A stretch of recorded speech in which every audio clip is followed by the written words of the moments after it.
Hello दोस्तों, स्वागत है आप सभी का राहुल एकेडमी पर। आज हम आपके बायोलॉजी से महत्वपूर्ण 100 ऐसे क्वेश्चन करेंगे जो आपके एसएससी के एग्ज़ाम में बार बार रिपीट होते हैं। तो इन सभी क्वेश्चन को आप अच्छे से रट लीजिएगा।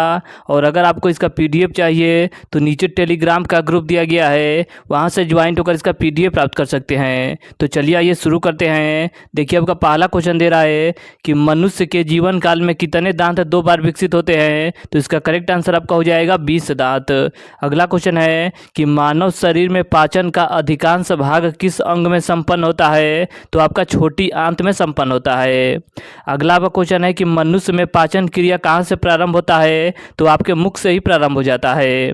अगला क्वेश्चन है कि सर्वप्रथम रक्त परिसंचरण तंत्र का अध्ययन किसने किया था। तो विलियम हार्वे के द्वारा किया गया था। पेस मेकर का संबंध किससे है। तो पेस मेकर का संबंध आपके हृदय से है। पेस मेकर का कार्य क्या होता है। तो दिल की धड़कन प्रारंभ करना। गति प्रेरक किससे संबंधित है। तो गति प्रेरक का संबंध आपके हृदय से है। तो सोते समय रक्तदाब में क्या परिवर्तन होता है। तो रक्तदाब आपका घट जाता है। अगला क्वेश्चन है कि मानव रुधिर का पीएच मान कितना होता है। तो 7.4 होता है। रक्त में पाई जाने वाली धातु कौन सी है। तो रक्त में आपका लोहा पाया जाता है। रक्त का शुद्धिकरण कहाँ होता है। तो रक्त का शुद्धिकरण आपके किडनी में होता है। अधिकतम पोषक तत्व रक्त में कहाँ से अवशोषित किए जाते हैं। तो छोटी आंत इसका करेक्ट आंसर हो जाएगा। लार में कौन सा एंजाइम पाया जाता है। तो लार में आपका टाइलिन नामक एंजाइम पाया जाता है। पेट में भोजन को पचाने के लिए किसकी खास आवश्यकता होती है। तो एंजाइम की खास आवश्यकता होती है। अगला आपका क्वेश्चन दे रहा है कि लार किसके पाचन में सहायक होता है। तो आपके स्टार्च के पाचन में सहायक होता है। मानव शरीर में खून के शुद्धिकरण की प्रक्रिया को क्या कहते हैं। तो इसे आपका डायलिसिस कहा जाता है। पाचन क्रिया में प्रोटीन किस पदार्थ में बदल जाता है। तो आपका एमिनो अम्ल में बदल जाता है। वह अंग कौन सा है जो मानव शरीर में ग्लाइकोजन के रूप में कार्बोहाइड्रेट को जमा करता है। तो वो आपका यकृत है। पित्त किसके द्वारा पैदा किया जाता है। तो पित्त आपका यकृत के द्वारा पैदा किया जाता है। पित्त जमा होता है तो पित्त आपका पित्ताशय में जमा होता है। अगला आपका क्वेश्चन दे रहा है कि स्वस्थ मनुष्य का रक्तचाप कितना होता है। तो 120 mm व आपका 80 mm होता है। दौड़ लगाते समय मनुष्य का रक्तचाप पर क्या असर पड़ता है। तो रक्तचाप आपका बढ़ जाता है। सामान्य जीवन काल में मनुष्य का हृदय लगभग कितनी बार धड़कता है। तो लगभग आपका 2 अरब बार धड़कता है। मानव शरीर में हृदय का कार्य क्या है। तो पंपिंग स्टेशन की तरह। अगला क्वेश्चन दे रहा है कि रक्त में लाल रंग किसके कारण से होता है। तो आपका हीमोग्लोबिन के कारण से होता है। हीमोग्लोबिन में होता है तो हीमोग्लोबिन में आपका लोहा होता है। शरीर में हीमोग्लोबिन का कार्य है तो ऑक्सीजन का परिवहन करना। हीमोग्लोबिन किसका महत्वपूर्ण घटक है। तो आरबीसी का महत्वपूर्ण घटक है। अगला आपका क्वेश्चन दे रहा है कि हीमोग्लोबिन का कार्य क्या है। तो हीमोग्लोबिन का कार्य आपका ऑक्सीजन ले जाना। अगला क्वेश्चन है कि किसकी सहायता से रक्त द्वारा ऑक्सीजन ले जाया जाता है। तो आपका लोहित कोशिका के माध्यम से ले जाया जाता है। अगला क्वेश्चन है कि लाल रक्त कणिकाएं यानी कि आरबीसी कहाँ उत्पन्न होते हैं। तो आरबीसी आपका अस्थि मज्जा में उत्पन्न होता है। और आरबीसी का जीवन काल कितना होता है। तो आरबीसी का जीवन काल आपका 120 दिन होता है। वही अगर आपसे पूछा जाए कि डब्ल्यूबीसी का जीवन काल कितना होता है। तो डब्ल्यूबीसी का जीवन काल आपका 2 से 4 दिन तक होता है। इसे आप अच्छे से याद रखिएगा। इसके आगे देखिए अगला क्वेश्चन है कि किसको आरबीसी का कब्रिस्तान कहा जाता है। तो आपका पल्लिया को कहा जाता है। मनुष्य की लाल रक्त कोशिकाओं का जीवन काल कितना होता है। तो आपका 120 दिन होता है। पचे हुए भोजन में मौजूद विषैले पदार्थ का कौन सा अंग चूषण करता है। तो आपका यकृत करता है। मानव शरीर में लाल रक्त कणिकाओं का निर्माण कहाँ होता है। तो आपके अस्थि मज्जा में होता है। अगला क्वेश्चन है कि सफ़ेद रक्त कण यानी कि डब्ल्यूबीसी का मुख्य कार्य क्या होता है। तो रोग प्रतिरोध क्षमता धारण करना। अगला क्वेश्चन है कि मनुष्य में मेरुदंड से कितनी जोड़ी तंत्रिका निकलती है। तो 31 जोड़ी तंत्रिका निकलती है।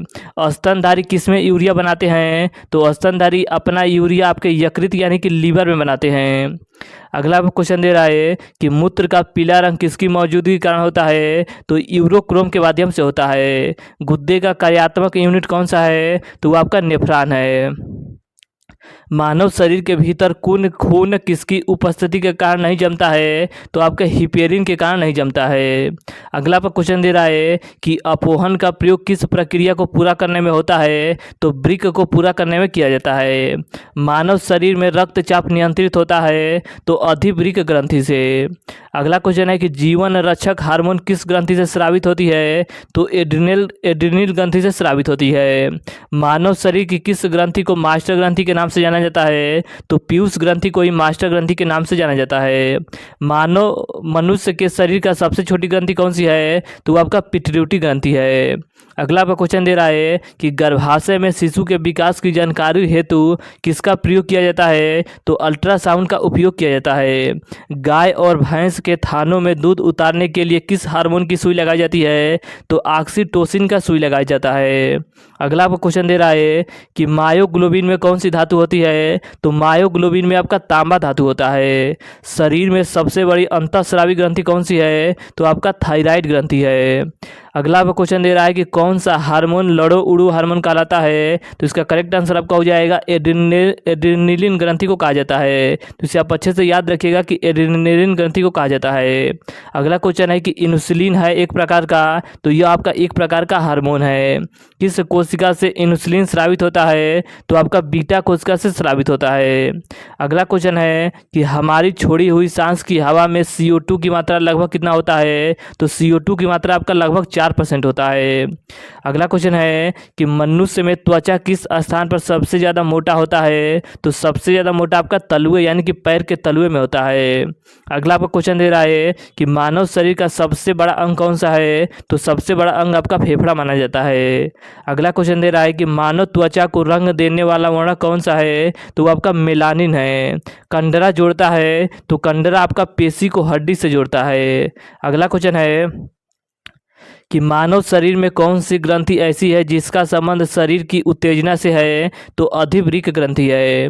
मानव का मस्तिष्क का लगभग कितना वेट होता है? तो इसका वेट की बात करें ब्रेन के आपका वेट का, तो 1350 ग्राम से लेकर 1400 ग्राम तक होता है। तो ऑप्शन में आपका जो दिया जाएगा उस हिसाब से आप आंसर करिएगा। 1350 ग्राम भी होता है और आपका 1400 ग्राम भी होता है। इसके आगे देखिए, अगला का क्वेश्चन है कि मानव शरीर में सबसे लंबी अस्थि कौन सी है? तो वो आपकी उरु अस्थि है। यदि किसी व्यक्ति की रुधिर वाहिकाओं की त्रिज्या कम हो जाए तो उसका रक्तदाब पर क्या असर पड़ेगा? तो रक्तदाब आपका बढ़ जाएगा। मानव शरीर के किस अंग में लसिका कोशिका बनती है? तो आपका दीर्घ अस्थि में बनता है। अगला क्वेश्चन है कि मानव हृदय में कक्ष की संख्या कितनी होती है? तो 4 होता है। मानव शरीर में पैरों की हड्डियां है, तो देखिए पैर में आपके 2 हड्डी पाई जाता है, एक आपका फिबुला हड्डी और एक आपका टिबिया नामक हड्डी पाई जाती है। अगला क्वेश्चन है कि कौन सी ग्रंथि सेक्स हार्मोन का स्राव करती है? तो इसका करेक्ट आंसर आपका हो जाएगा एड्रिनल ग्रंथि। अगला क्वेश्चन है कि सेरेब्रम किससे संबंधित है? तो सेरेब्रम का संबंध आपके ब्रेन से है। मनुष्य के ब्रेन का सबसे बड़ा भाग कौन सा है? तो वो आपका मस्तिष्क है। अगला क्वेश्चन है कि यदि एक पिता का रक्त वर्ग ए है और माता का रक्त वर्ग ओ है तो बताइए कि उनके पुत्र का कौन सा वर्ग होगा? तो उनके पुत्र का आपका ओ वर्ग होगा। कौन सा रक्त समूह सर्वग्राही है? तो सर्वग्राही आपका AB को कहा जाता है। वही अगर आपसे पूछा जाए कि सर्वदाता किसे कहा जाता है? तो सर्वदाता आपका O को कहा जाता है। मनुष्य में कुल कितनी हड्डियां होती है? तो मनुष्य में कुल हड्डियों की संख्या आपका 206 होता है। मनुष्य की खोपड़ी में कितनी अस्थियां होती है? तो अस्थियों की संख्या आपका मनुष्य के ब्रेन में 8 होता है।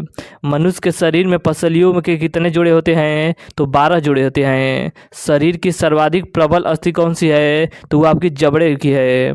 अगला क्वेश्चन है कि मानव शरीर की सबसे छोटी ग्रंथि कौन सी है? तो वो आपका स्टेपिज है, जो कि आपके कानों में पाई जाती है। कान में कितनी हड्डी होती है? तो कान में आपकी 6 हड्डी होती है।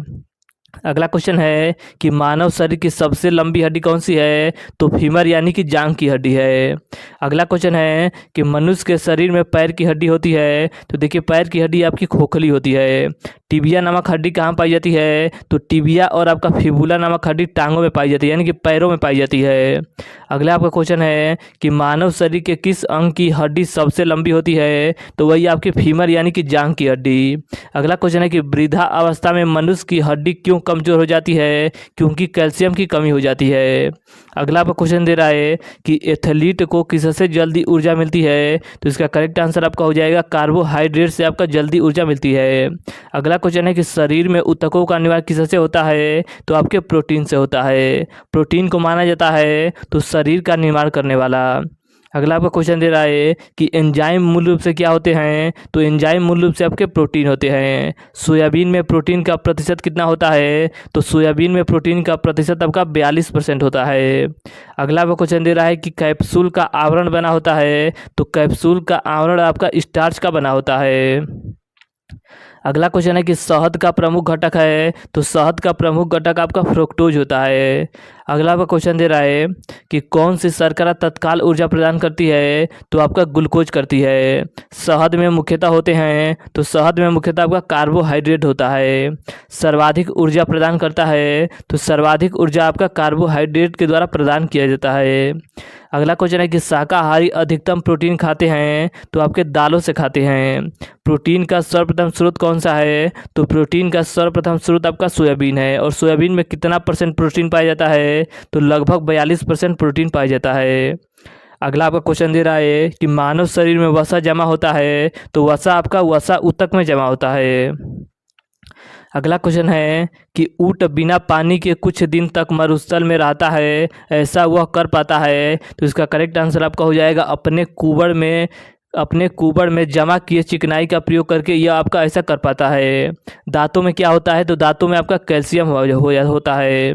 अगला क्वेश्चन है और आज का लास्ट क्वेश्चन भी है कि सागरीय खरपतवार किसका महत्वपूर्ण स्रोत होते हैं? तो शैवाल का प्रमुख स्रोत होता है। तो आज हमने आपके जीव विज्ञान यानी कि बायोलॉजी से महत्वपूर्ण 100 ऐसे क्वेश्चन लगाए जो आपके एसएससी के एग्जाम में बार बार रिपीट होते हैं। तो इन सभी क्वेश्चन को आप अच्छे से रट लीजिएगा। और अगर आपको इसका PDF चाहिए तो नीचे टेलीग्राम का ग्रुप दिया गया है, वहाँ से ज्वाइन होकर इसका PDF प्राप्त कर सकते हैं। और अगर आपको वीडियो अच्छा लगा है तो वीडियो को लाइक और शेयर करना मत भूलिएगा।